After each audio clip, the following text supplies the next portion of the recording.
Tomemos un tiempo para encomendar la palabra que se va a compartir ahora. Tomemos un tiempo para poder compartir la palabra que se va a compartir este día. Señor, gracias porque tú eres bueno. Para siempre es tu misericordia. Danos gracia y da gracia al pueblo para que pueda recibir, y a mí dame la gracia, dame la humildad, en el nombre de Jesús. Amén.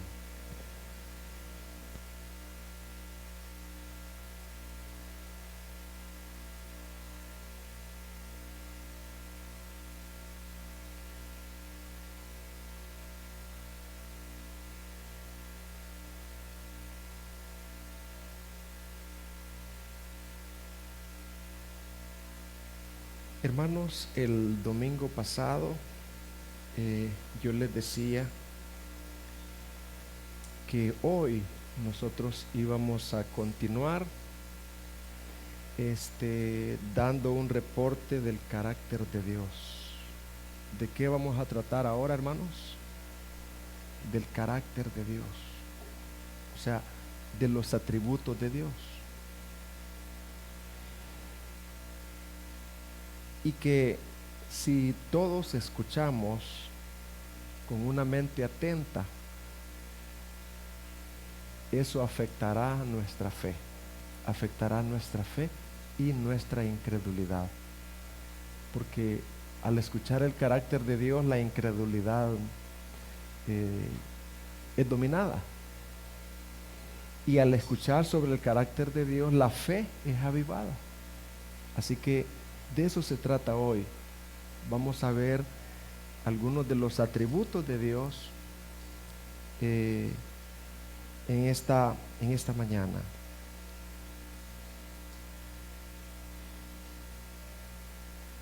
Conociendo a Dios a través de sus atributos. Dice la confesión, ya sea la de Westminster como la bautista de 1689, dice: no hay sino un solo Dios, el Dios vivo y verdadero. Hermanos, durante la historia bíblica han habido otros dioses, fíjense, pero son dioses con D minúscula. Pero esos dioses no son el Dios verdadero. Solo hay un Dios. Por ejemplo, se le ha dado el título a Satanás como el Dios de este siglo. Se le ha dado el título también a los magistrados o jueces como dioses por la autoridad.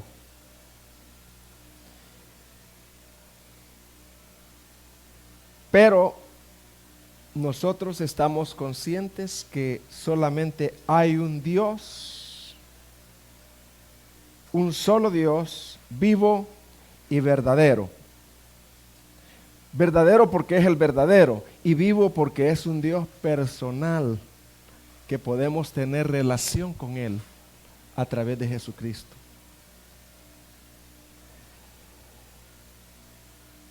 Este Dios, hermanos, el que estamos estudiando, es uno. ¿Cómo es, hermano? Uno en esencia. Aunque Él es trino en persona, Él es uno en esencia.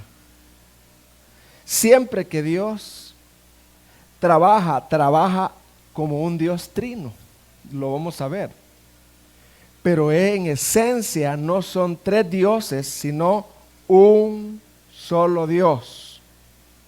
Y no es que se divide en tres personas, no. Es tres personas. Su manera de operar es tres personas. Este Dios, hermanos, como dijo Jesucristo, es uno en esencia. Jesucristo dijo en Juan 10, yo y el Padre no somos dos. Yo y el Padre, ¿qué dice? Uno somos. Juan 10:30. Yo y el Padre uno somos. No dijo yo somos tres con el Espíritu Santo, no. Uno en esencia. Ahora, este Dios al cual nosotros adoramos es espíritu, libre, personal, sin miembros ni pasiones. Ahorita vamos a ver cómo este Dios no tiene miembros, ni tiene pasiones, como nosotros. Ahora, cuando se dice que Dios tiene manos, oído, cabezas, pies, a eso se le llama, hay un término que se le llama antropomorfismo. Repita, antropomorfismo. Y es que a un personaje, para que pueda ser entendido, se le dan características de animales, digamos. Y en este caso, a Dios, para que nosotros podamos entenderlo, no es que Dios tiene manos, pero a eso que Dios, y la mano de Dios, y los pies de Dios, ese antropomorfismo, que significa atribuir a Dios características de humano, no es que Dios es humano, porque Dios es espíritu invisible, pero se le atribuyen esas cualidades para que nosotros podamos entender. Amén, hermanos. Entonces, por ejemplo, Isaías 59:1 menciona la mano y el oído de Dios. Segunda de Crónicas 16:9 habla de los ojos de Dios. Mateo 4:4 coloca palabra en la boca de Dios. Y Deuteronomio 33:27 dice que Dios tiene brazos.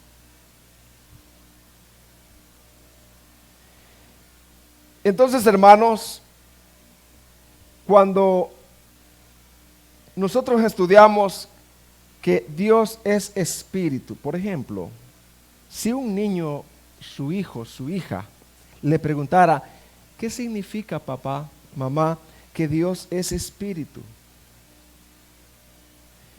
Usted dígale, Dios es invisible. Dios es un ser espiritual. Dios es un ser en lo material distinto a nosotros. Él es invisible, pero es real. Y usted le puede poner ejemplos, ¿verdad? Así como el aire, el oxígeno, para comparar. Así como todos esos elementos que no se pueden percibir tangiblemente, pero sí son percibibles, ¿verdad? De una manera muy especial. Por ejemplo, Colosenses 1:15 llama el Dios invisible, así lo llama. Veamos Colosenses. Él es la imagen del Dios, ¿qué dice? Invisible, o sea, un Dios espiritual. Primera de Timoteo 1:17 dice, al Rey de los siglos, inmortal, invisible. Pero como yo les digo, ese Dios vivo, ese Dios invisible, sin pasiones como las nuestras, sin miembros, pero ese Dios es real. ¿Cómo es Dios, hermano? Real. Podemos acercarnos a Él en nuestros momentos de necesidad. Él es real. Entonces, hermanos, ¿Qué en sí son los atributos de Dios? Lo que yo les dije que vamos a estar viendo y que ya comenzamos a ver. Los atributos de Dios son las propiedades de su naturaleza perfecta. Son cualidades y características suyas que nos ayudan a entender cómo Él es, su carácter, su carácter. Cuando conocemos los atributos de Dios, como dice el Salmo,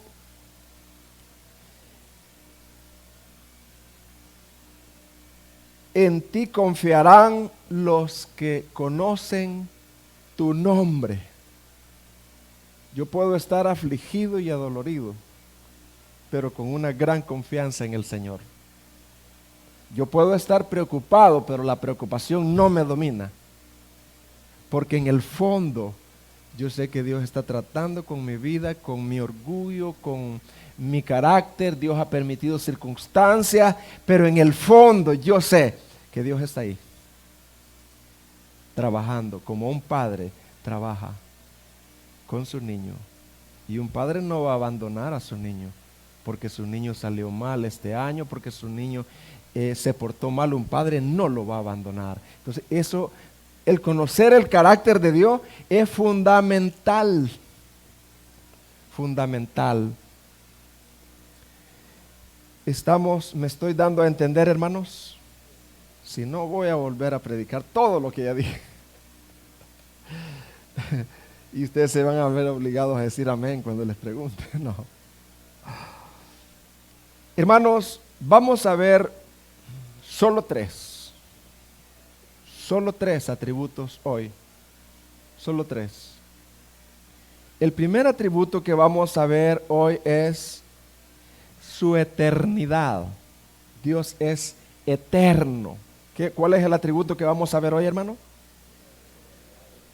Dios es eterno. ¿Cómo podemos definir de una manera sencilla la eternidad de Dios? Que Dios no tiene principio ni fin.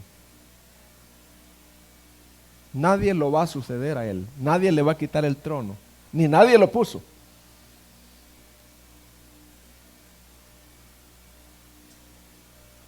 Dios no tiene principio ni fin. No puede ser medido por el tiempo. Dios está por encima del tiempo. No puede ser medido.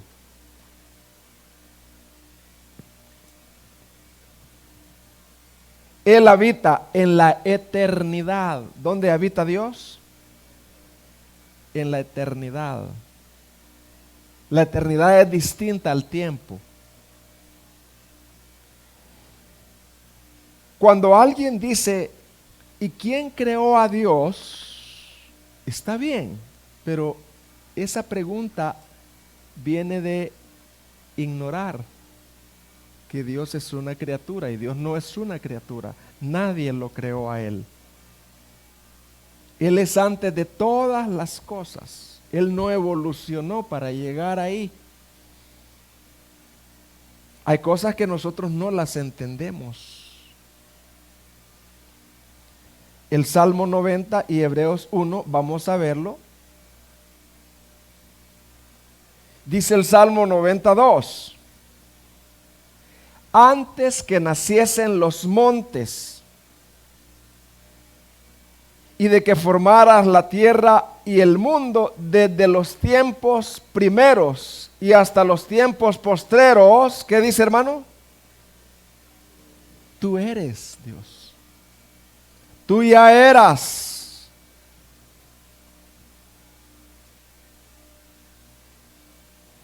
Hebreos 1, creo que es 11, ¿verdad? Ellos perecerán, mas tú permaneces. Y todos ellos se envejecerán. Dios nunca se va a envejecer. Como una vestidura, como un vestido los envolverás y serán mudados, pero tú eres el mismo y tus años no acabarán. Dios nunca crece. Hay una canción por ahí que dice que Dios crece, que su fidelidad crece, pero ojalá que ellos lo hayan dicho quieran decir que su fidelidad es manifiesta, pero su fidelidad no crece. Él ya es. Nosotros, por mucho que pequemos, no podemos afectar a Dios, o que no pequemos, no podemos afectar a Dios. Él ya es. Dios es infinito, no tiene fins. Ser infinito es ser ilimitado. También esta doctrina de la eternidad de Dios se relaciona con la inmutabilidad de Dios. ¿Con qué se relaciona? Dios no cambia. Todos los decretos, todos los propósitos que Él ya escribió en su mente, en su inteligencia, en su ser, todo eso se va a cumplir. Nadie puede cambiar aquello que ya Dios estableció.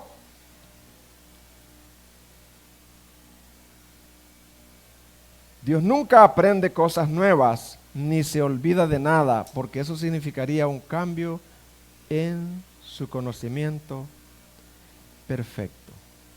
Entonces, que Dios sea inmutable, hermanos, ¿cómo podemos aplicarlo a nosotros? Bueno, supóngase que usted es cristiano, y eso esperamos, yo también. No ser cristiano es el desastre más grande que hay, es el problema más grande que hay.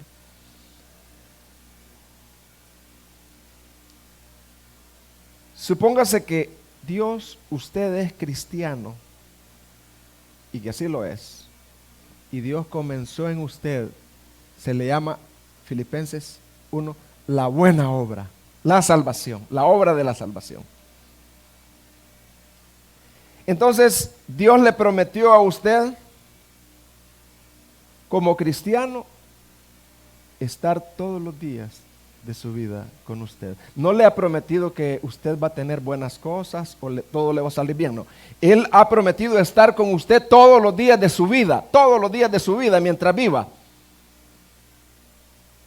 ¿Podrá cambiar eso, Dios? Si Dios ha prometido eso. ¿Y mi pecado podrá cambiar eso? Es que cuando peco Dios se va. ¿Será así, hermano? No, pero hay cristianos que creen así, que Dios se va, que el Espíritu Santo se va y Dios lo abandona a uno. Pero no es así. ¿Usted abandona a su hijo cuando su niño pequeño peca? No, usted lo disciplina. Pero son ejemplos. Entonces, si usted es hijo y Dios ha prometido que lo que Él comenzó en usted lo va a terminar, y Dios va a estar ahí trabajando con usted todos los días de su vida, ¿hay esperanza, hermano? Hay esperanza. Entonces, si Dios es eterno e inmutable, que no cambia, podemos plenamente confiar en Él, que todo lo que ha prometido en su palabra, Él lo va a hacer. ¿Él lo va a qué, hermano? Lo va a hacer. Y supóngase que en su plan está salvar a nuestros hijos, o a uno de ellos, uno no sabe. En su plan soberano está salvar a uno de nuestros hijos o a todos. ¿Lo va a cumplir el Señor? Aunque ahorita quizás ande en el carnaval, aunque ahorita él ande en pornografía, aunque ahorita él ande en este mundo atrapado, pero como Dios en su decreto ya lo tiene, ¿será que el diablo podrá arrebatarle a esa alma a Dios? Porque dice la Biblia, el que está en mis manos, nadie lo arrebata.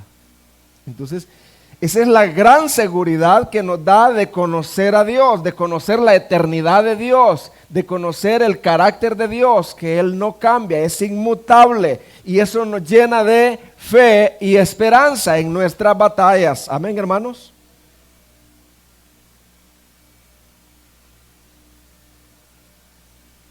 Si Dios ha prometido visitar con salvación a nuestra familia, Él lo hará. Él terminará lo que comenzó en nosotros. Si somos sus hijos y ha prometido estar con nosotros todos los días de nuestra vida, Él lo hará, Él estará ahí. Entonces, hasta ahorita, hermanos, hemos visto la eternidad de Dios, que Dios no tiene principio ni fin y Dios no cambia, está por encima del tiempo, el tiempo no lo limita. ¿Habremos aprendido algo, hermanos? ¿Sí? ¿Nos ayudará la aplicación que dimos en nuestras luchas diarias, familiares, aun cuando pecamos nosotros y decimos, yo pequé, ya no voy a ir a la iglesia? ¿Por qué no? ¿Por qué no? Si a veces pecamos para Dios permite el pecado en nuestras vidas para humillarnos, para ver que nosotros dependamos de Él, no para que sigamos pecando, pero sí para venir a Él. Ahora vamos a ver, hermanos, su omnipresencia. ¿Qué vamos a ver ahora, hermanos? Y eso significa omni, que Dios está siempre en todas partes, en todo lugar. Omnipresencia de Dios significa que Dios está en todo lugar.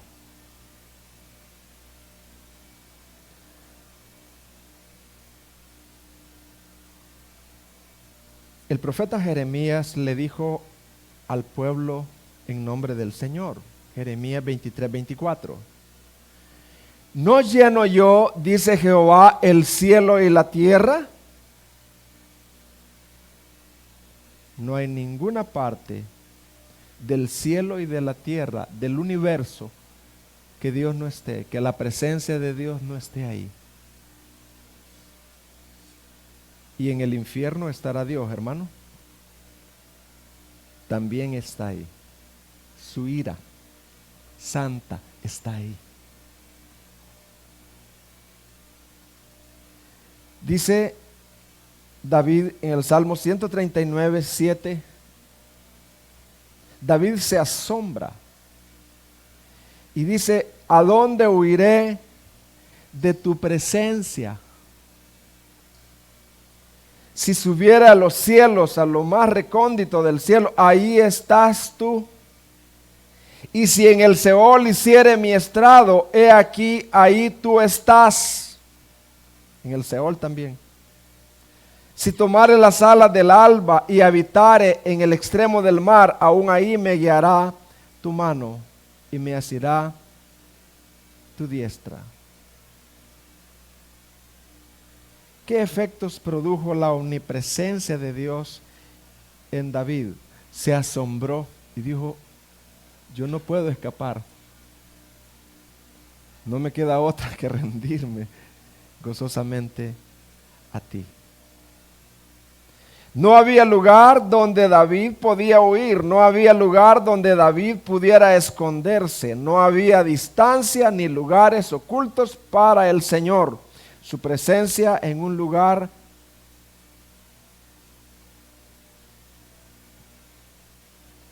no provocaba la ausencia de otro en otro. O sea que Dios está aquí, pero no está allá. Él está aquí y allá.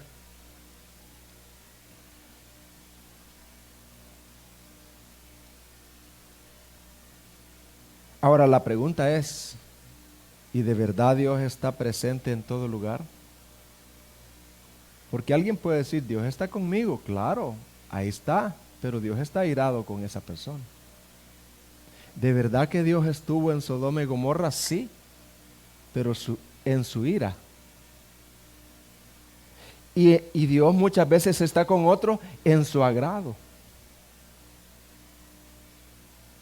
Así que Dios está presente en todo punto del espacio, con todo su ser. Sin embargo, actúa en forma diferente en diferentes lugares. A veces Dios está con alguien, pero su ira está ahí con ellos.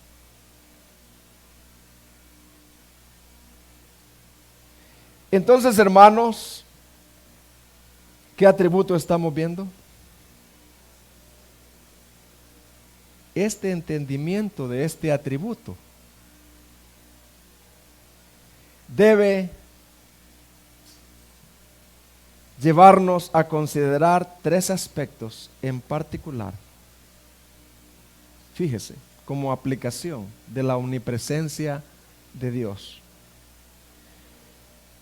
Si Él está en todas partes, que así es, mi conducta debe de honrarlo. ¿Mi conducta qué, hermano?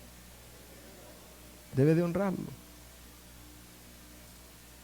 Pues estamos siempre delante de Él.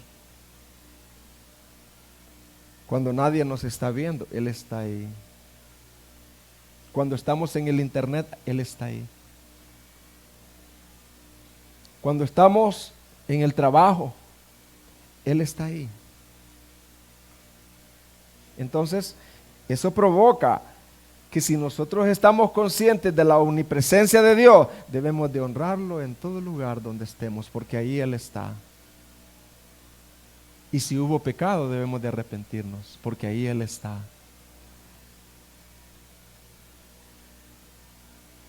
Segundo lugar, el recordar que Dios es omnipresente, podemos adorarlo en cualquier lugar. Amén, hermanos. Si Dios es omnipresente y Él está ahí, podemos adorarlo en cualquier lugar. Me acuerdo que una vez íbamos en un bus con unos compañeros de universidad y yo tenía que ir por razones de estudio, pero ellos iban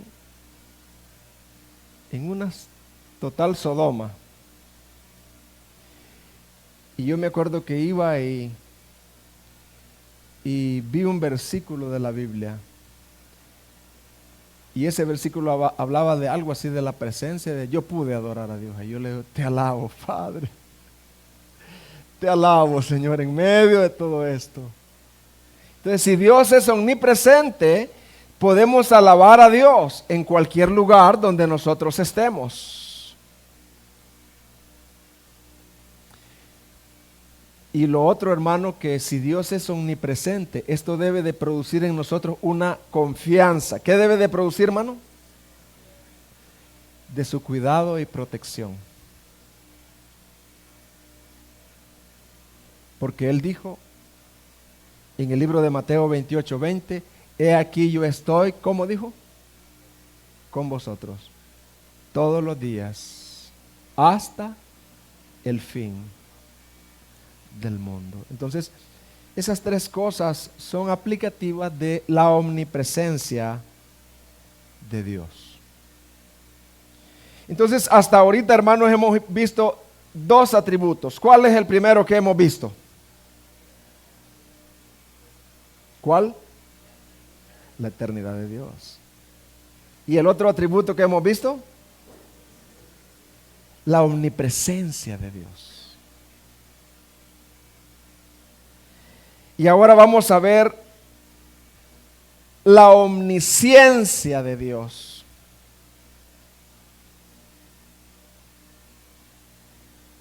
Que Dios todo lo sabe. ¿Qué significa omnisciencia, hermano?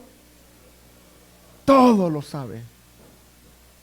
La inteligencia extrema de Dios. Dios todo lo sabe. Y aquí vamos a detenernos un poco.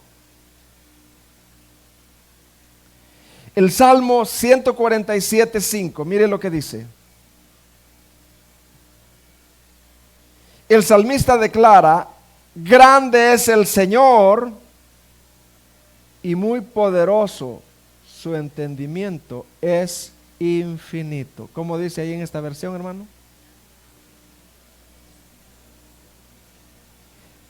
Y su entendimiento es distinto al de nosotros. La sabiduría de Dios es distinta a la nuestra.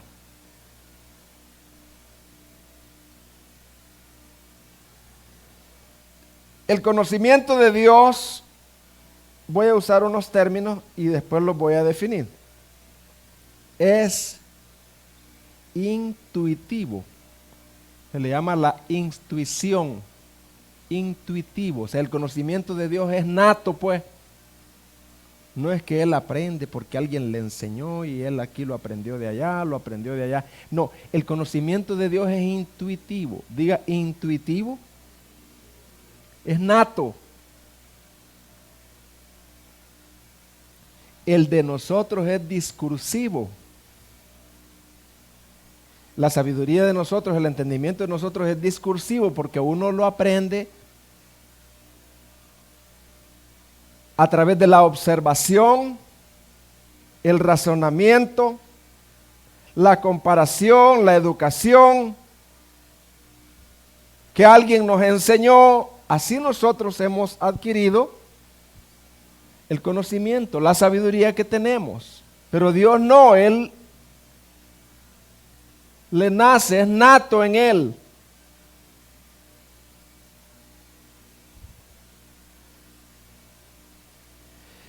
El conocimiento de Dios es simultáneo. El nuestro es sucesivo.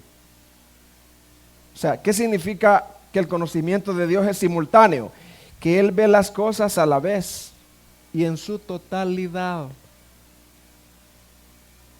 Yo lo veo a ustedes muy atentos, pero no veo la totalidad. Yo solo veo lo externo, lo que yo puedo percibir, pero Dios ve totalmente, todito. Entonces el conocimiento de Dios es simultáneo, no sucesivo. Él ve las cosas a la vez y en su totalidad, mientras que nosotros solo conocemos a medida que los objetos de conocimiento nos son presentados ante nosotros. Nosotros vamos conociendo poco a poco. Pero el acto de Dios, de la percepción de Dios es completo e instantáneo. Dios piensa sobre todas las cosas a la misma vez. Nosotros no, poco a poco. Somos limitados. Dios conoce todas las cosas. Dios conoce a Salvador desde que Él nació hasta la eternidad. Dios conoce a Salvador todito, sin faltar ni un pelo. Sin faltar ni un detalle. Él sabe todos los detalles, todas las aflicciones que Salvador va a pasar de aquí hasta su muerte. Dios sabe en qué minuto y en qué segundo y en qué año Salvador va a partir. Y Dios sabe a dónde va a ir Salvador en la eternidad. Dios sabe todo eso. Si no, no fuera Dios.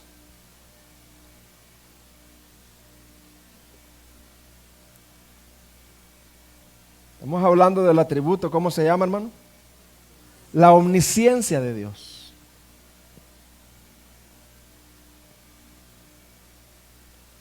El conocimiento de Dios es independiente, no dependiente. El nuestro es dependiente. Él no depende de nadie para obtener esa sabiduría, ese conocimiento. Él no recibe su conocimiento de nadie ni de nada externo. Isaías hizo la pregunta en Isaías 40, 13 al 14, miren lo que dice.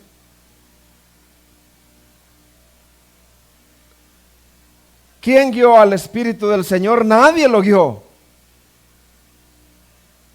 O como consejero suyo le enseñó. ¿Quién aconsejó a Dios? Nadie. ¿A quién pidió consejo y quién le dio entendimiento? A nadie. ¿Quién lo instruyó en la senda de la justicia y le enseñó conocimiento y le mostró el camino de la inteligencia? Nadie.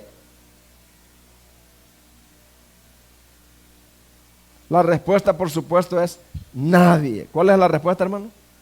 Nadie. Y el entender esto nos trae gran consuelo en nuestras necesidades. Todo lo que a usted le pasa, usted puede reposar y decir, Dios sabe todo. Dios sabe por qué me está pasando. Así que no me voy a amargar tanto. Dios sabe todas las cosas.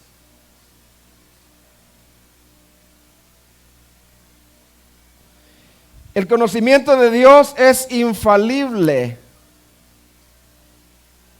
no sujeto a error. Dios es el único infalible, hermano. ¿Quién es el único infalible? Y por supuesto, su palabra.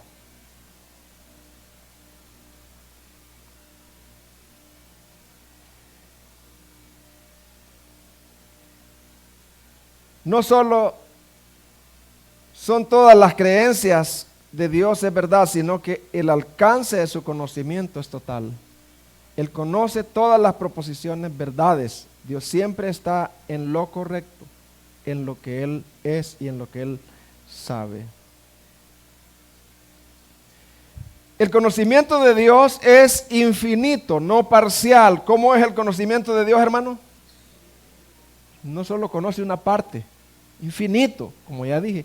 Lo conoce todo, desde la cola hasta la cabeza y de la cabeza a la cola, de todas las cosas. Nosotros conocemos un pedacito de la cola. Él lo conoce todo. Dios conoce exhaustivamente todas sus acciones y planes, todas las acciones suyas y planes. También nos conoce a nosotros de manera exhaustiva, bien minucioso. Ningún secreto del corazón humano, ningún pensamiento de la mente, ni sentimiento del alma escapa a su mirada. Por eso produce santidad en nosotros. El saber que Dios conoce todo. Primera de Crónicas 28:9, mire lo que dice, el consejo que Dios le da a Salomón, a su hijo.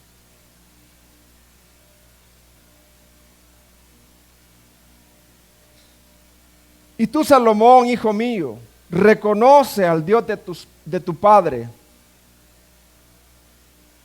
Este es un buen consejo que los papás le pueden dar a su hijo. Yo le puedo dar este consejo a mi hija, usted le puede dar el consejo, reconozcan al Dios de su padre. Si ellos lo hacen, gloria al Señor, si no, allá ellos. Reconoce al Dios de tu padre y sírvele con corazón perfecto y con ánimo voluntario, porque Jehová escudriña los corazones de todos y entiende todo intento de los pensamientos. Si tú le buscares, lo hallarás, mas si lo dejares, él te desechará para siempre. Palabras de David a Salomón.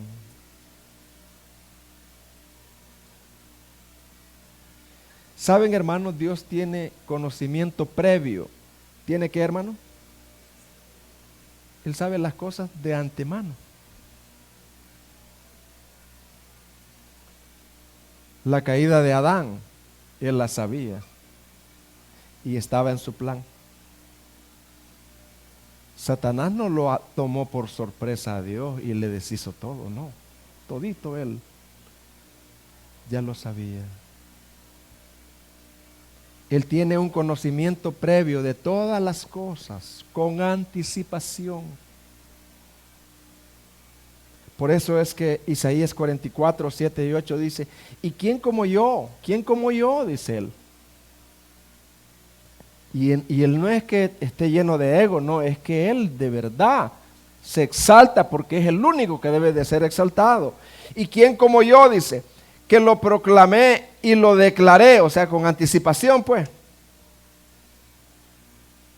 Sí, que en orden lo relaté ante mí desde que establecí la antigua nación, que les anuncié las cosas venideras, yo lo hice antes. Y lo que va a acontecer, no tiemblen ni teman. No se lo he hecho oír y lo he anunciado de hace tiempo. Ustedes son mis testigos. ¿Hay otro Dios fuera de mí o hay otra roca? No conozco ninguna. Solo Dios declara lo que está por venir. ¿Podemos reposar en eso, hermano? Que todito lo que va a suceder en Centroamérica y en El Salvador está ya ordenado. malo o bueno, ya están en el plan de Dios. Y Dios no es autor del pecado, no es autor del mal, pero usa el mal para sus propósitos. Así como la luz, las tinieblas son necesarias para que la luz brille. Así es Dios.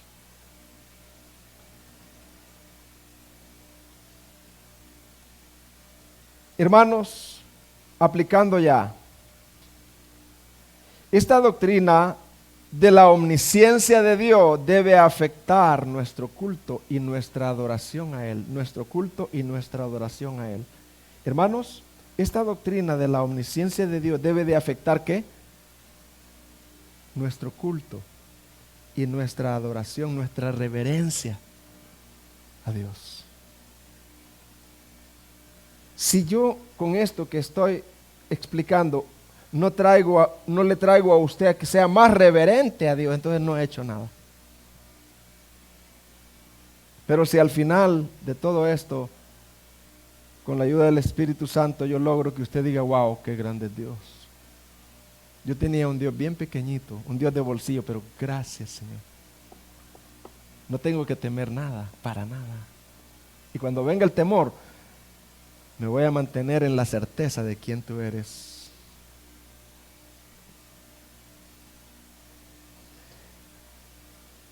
Hermanos, ¿alguien tiene calculadora ahí en su teléfono?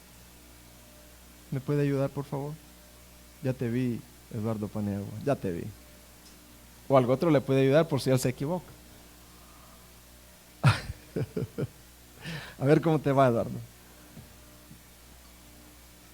En el universo aproximadamente hay 1 billón de galaxias. Anota ahí, Eduardo. 1 billón se mide un 1 con 12 ceros. Eso es lo que hay aproximadamente en el universo. 1 billón de galaxias. Usted sabe lo que es una galaxia, ¿va? Cada galaxia tiene aproximadamente 1.000 millones de estrellas. 1.000 millones son un 1 con 9 ceros. Espero que ya hagas la multiplicación, Eduardo. ¿Cómo te fue?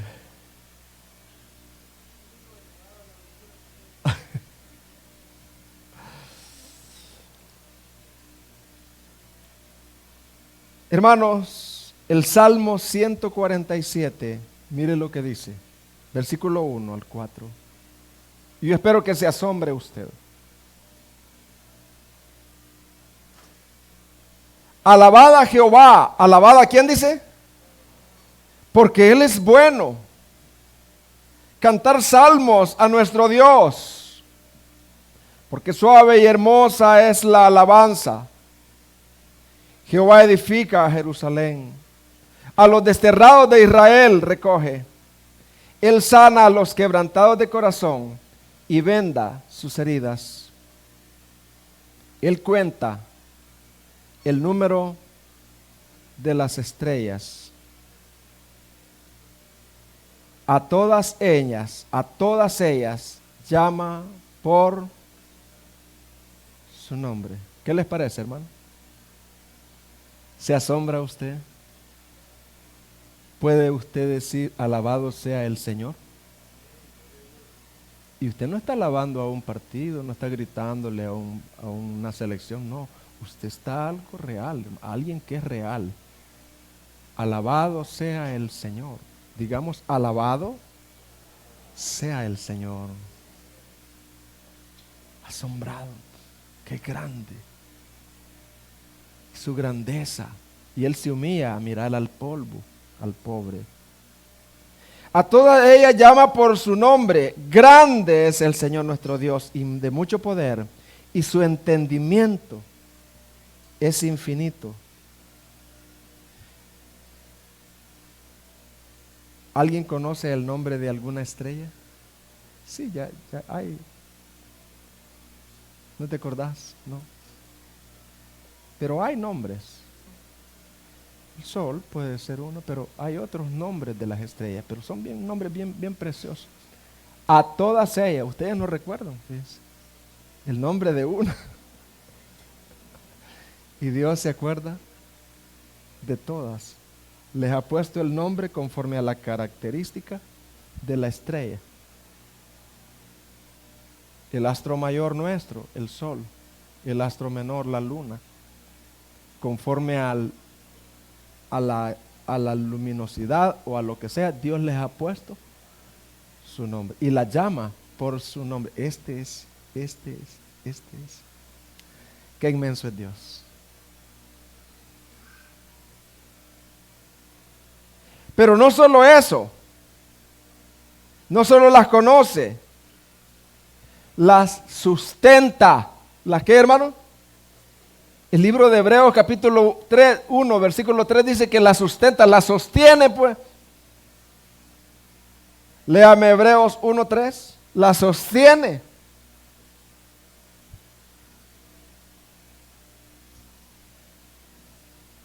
Léamelo, por favor.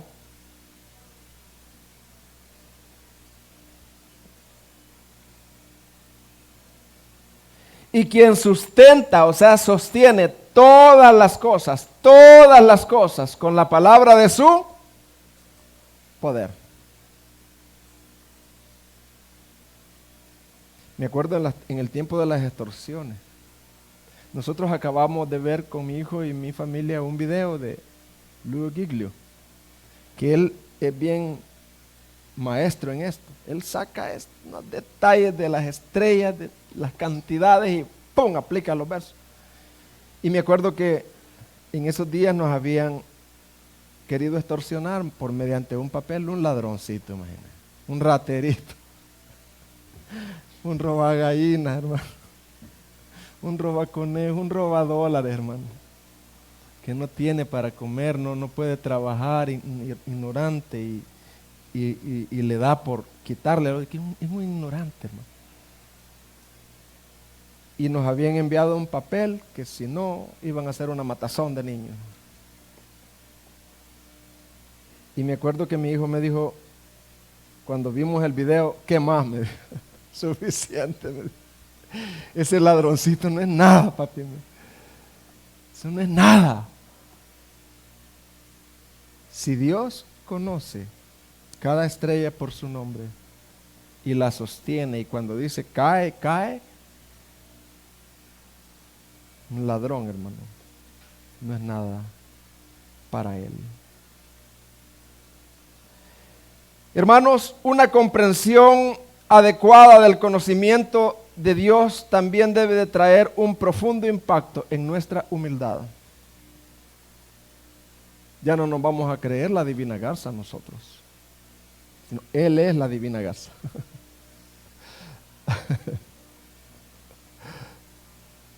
Yo he hecho esto, lo otro. ¿Y quién te dio la fuerza para hacerlo? ¿Y quién te sostuvo? ¿Y quién hizo que no te volvieras loco? ¿Quién te dio el entendimiento? ¿Quién te dio la fuerza para hacerlo? El entender a Dios, hermanos, la omnisciencia de Dios, nos trae humildad. Y eso espero. Isaías 40:15.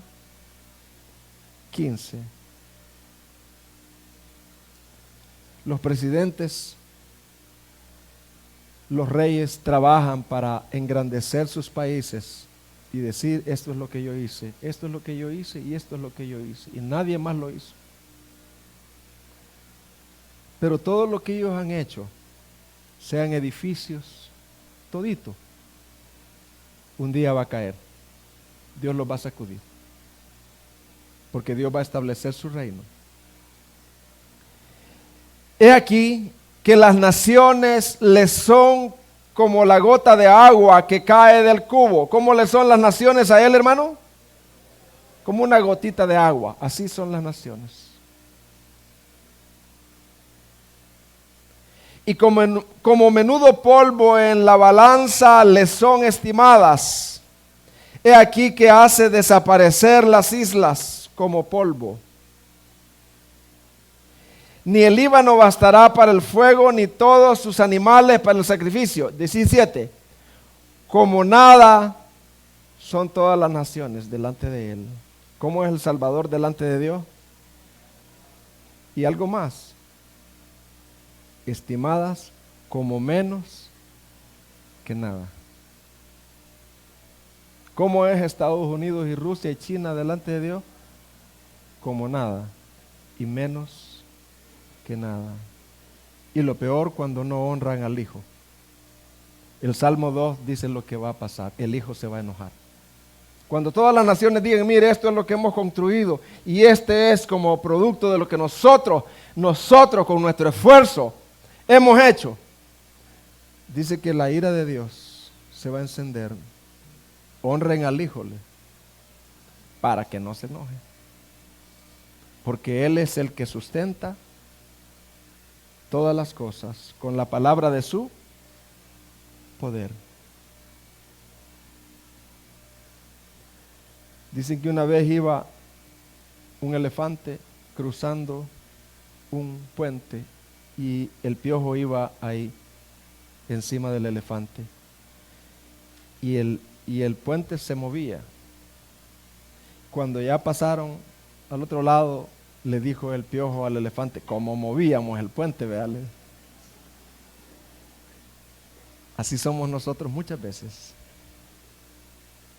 Creemos bastante en nuestro poder, pero no nos humillamos. Que si algo somos es por la gracia de Dios. Amén, hermano. El hermano Carlos Contreras, allá en México, Dios le plació darles a ellos un local, así como, es como ir al Metrocentro. Ustedes van al Metrocentro, así es la iglesia y la escuela de ellos. ¡Wow! Y él le dijo a la iglesia, y cuando entremos e inauguremos esto, le dijo, no vamos a ir, no, vamos a entrar humillados, con la cabeza agachada y decir, Dios lo hizo. Y Dios es el que nos sostiene hasta ahorita. Con humildad decir, esto es obra de Dios. Nunca nos olvidemos con humildad de darle el crédito a Dios. Amén, hermanos. Porque esa es la iglesia. La iglesia es para eso, para alabar a Dios. No para alabarse, para alabar a Dios.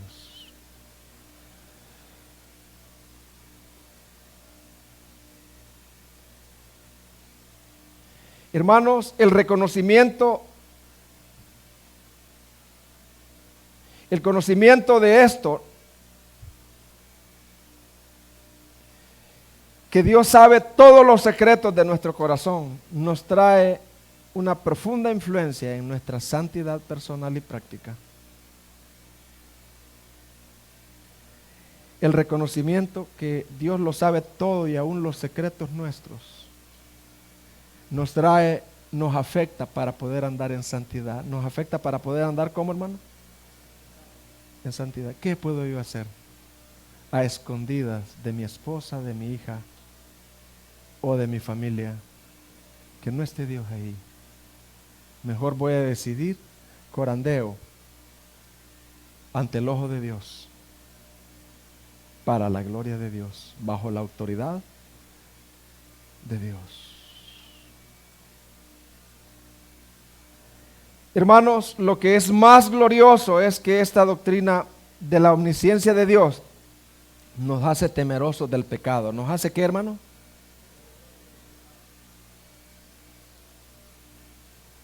Él sabe, hermanos,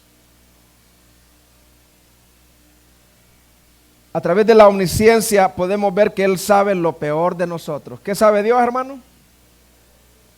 Repita conmigo, Dios sabe lo peor de mí.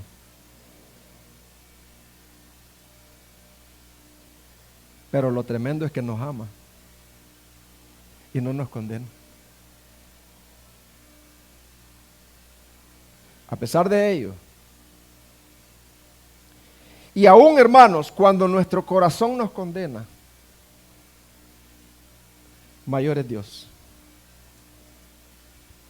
Mayor es su palabra. Y dice, Cristo es el que murió y también resucitó. No dejes que tu corazón te condene por haberle fallado a Dios o haber fallado a otros. No dejes. Mayor que nuestro corazón es Dios. Hermano, eso nos lleva a nosotros a adorarle, porque el saber que Dios conoce lo peor de nosotros y no nos condena y nos ama, siempre sus manos están extendidas para seguir obrando en nosotros. Mire lo que dice Primera de Juan 3:19. En esto sabemos que somos de la verdad y aseguremos nuestros corazones delante de Él. En cualquier cosa en que nuestro corazón nos condene, porque Dios es mayor que nuestro corazón y sabe todas las cosas. ¿Y sabe qué, hermano? Imagínense, Dios no nos condena y sabe todas las cosas. ¿Cómo lo ve? Lo peor de nosotros, Él lo sabe y no nos condena. Su palabra nos da esperanza. Ese es nuestro Dios.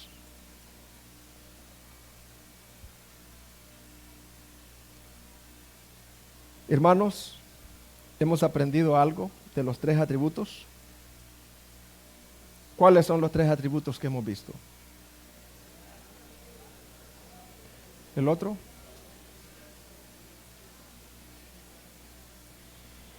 Hermanos, yo quiero dar una aplicación breve acerca de la eternidad de Dios. Ese Dios eterno.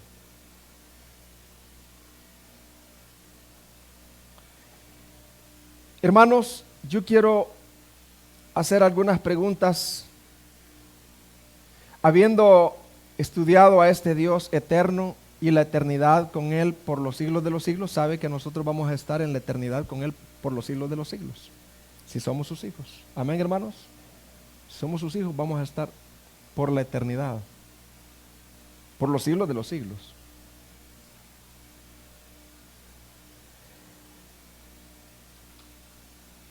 Entonces, si vamos a estar allá, también es necesario que nos preparemos.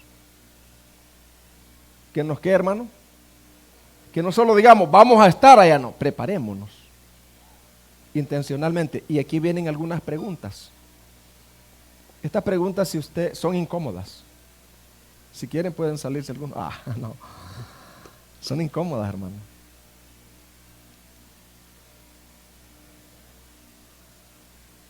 Estas preguntas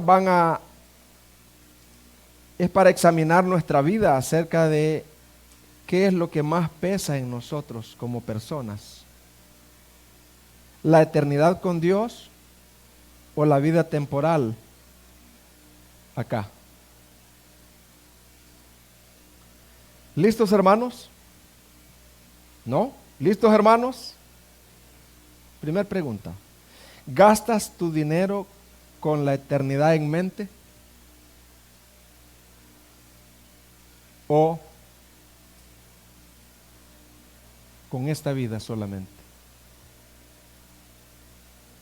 ¿Usas tu computadora pensando en la eternidad?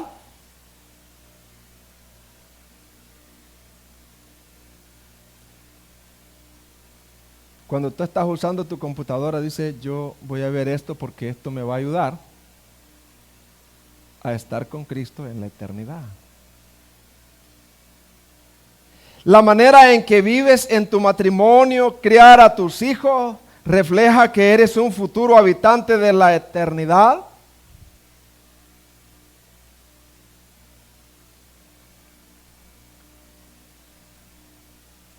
Tu permanencia de gastar tiempo en el devocional refleja que estás preparando a tus hijos y familia para esa eternidad que se aproxima.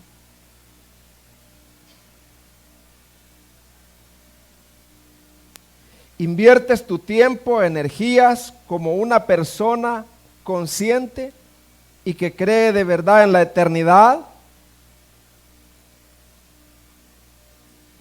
Puede decir de ti alguien que te conoce que la eternidad está presente en tu manera de pensar y vivir.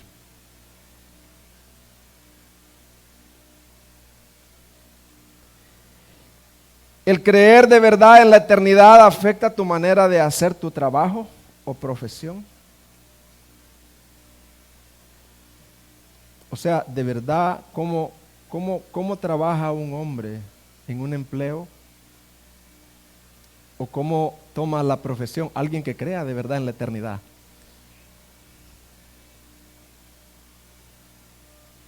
Hermanos, la verdad es que la cultura mundana y materialista ha ahogado la cosmovisión de vivir para la eternidad.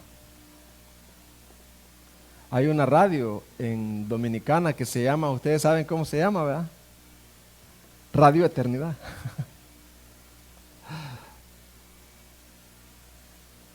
Compare esa radio con otras radios. Wow. Hermano, yo sé que en la universidad no te van a hablar de la eternidad. No.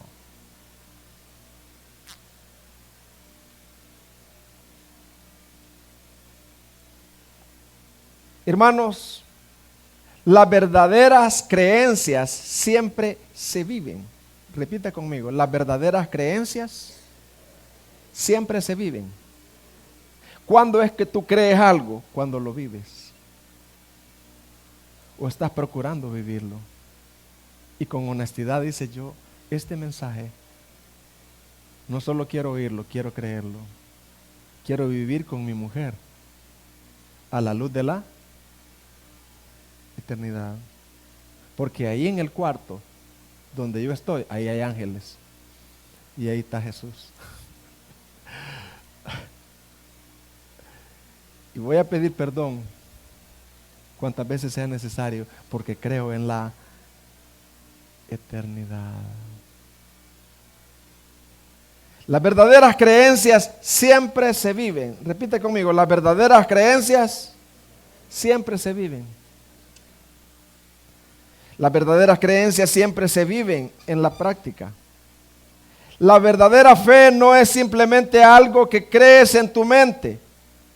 Es un compromiso de tu corazón que cambia tu manera de vivir cada día.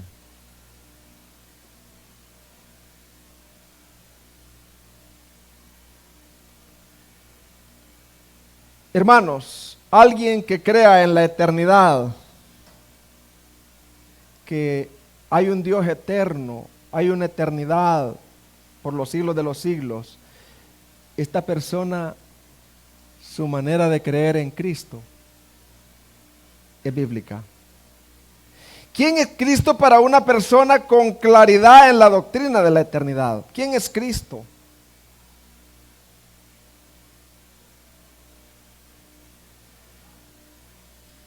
La existencia de la eternidad en mi mente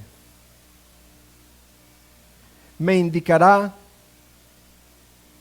dónde y cuándo encontrar mi única satisfacción verdadera. Fíjese bien, el hombre, el ser humano fue creado para desear. ¿Para qué fue creado? Para admirar, para satisfacerse. Y todas estas cosas de este mundo, objetos, creación, han sido dados, pero no para encontrar la verdadera satisfacción. Claro, un carro satisface, pero no es la verdadera satisfacción. Una familia satisface, pero no es la verdadera satisfacción. ¿Sabe quién es el centro de la eternidad? Se llama Jesucristo. ¿Quién es el centro de la eternidad? Esa convicción de la eternidad me confronta con el hecho de que la máxima felicidad personal, gozo, satisfacción, nunca se encuentra en el mundo creado de objetos y personas. La eternidad nos invita a entender que el placer humano supremo se encuentra en una persona, en el Señor Jesucristo.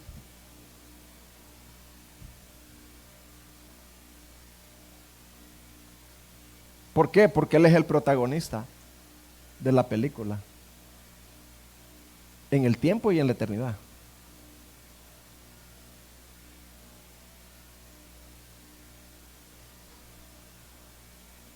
Él es mi razón, debe de ser mi razón para todo, porque Él vino en completa sumisión a la cruz. Y en la cruz Dios expresó su máximo amor por la humanidad. Entonces, conocerlo a Él es lo más valioso que puede haber. Amén, hermanos. Quiero seguirles compartiendo el próximo domingo, si el Señor no ha venido, porque esperamos su venida, de algo otros atributos, con el fin de que lo conozcamos y confiemos en Él. Analiza las preguntas que hicimos. No dejes que el viento se la lleve. Haz como María y guárdalas en tu corazón. Confronta tu pecado, confronta tu manera de vivir con esas preguntas que te dije. Pon atención a esto, porque se trata de lo más grande que hay, de ese Dios eterno y la eternidad que pasaremos con Él por los siglos de los siglos. Mientras los músicos pasan,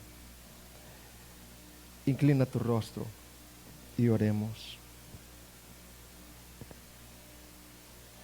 Padre, tú conoces mi corazón. Tú conoces mis pensamientos. Tú conoces mi andar, dijo David. Y nada te es oculto. Ayúdame. Ayúdame, Señor, que todo lo que me has dado no sea para que yo lo ame, sino que yo lo use. Ayúdame, Señor, para que mi mayor satisfacción, mi mayor gozo, sea conocer a Cristo, sea conocerlo a Él. Que mi mayor gozo sea que otros también lo conozcan. Que mi mayor gozo sea discipular a alguien, enseñarle a un niño tu evangelio. Es más grande, eso es más grande que lo que puede hacer un presidente con millones de dólares. Porque se trata de la eternidad. Ayúdanos a hacer una iglesia sana. Ayúdanos a hacer una iglesia que crea y que lo que crea lo pueda vivir, Señor. Comenzando por mi vida, Padre. Gracias, Señor. Gracias. Mira a las personas nuevas que están aquí. Ayúdales a ellos a arrepentirse también de sus pecados, y también nosotros. Ayúdanos a ver cómo hemos vivido perdidamente, amando más a este mundo, amando más lo material, amando más al dinero, mal usando el dinero, mal usando las profesiones, mal usando los negocios, viviendo para nosotros, cuando nosotros tenemos una misión acá, y es usar todo para tu gloria, Padre. Ayúdanos a no menospreciar los ministerios, a no menospreciar, oh Dios, el servicio, el hablarle a un niño, a una mujer de ti, el gastar tiempo, Señor, en tu reino. Ayúdame, Señor. Quita esa idolatría, Señor, ese amor por las cosas, por lo material. Usar nuestros carros, usar todo lo que tenemos para la gloria tuya. En el nombre de Jesús. Pongámonos en pie y cantemos con entendimiento este coro.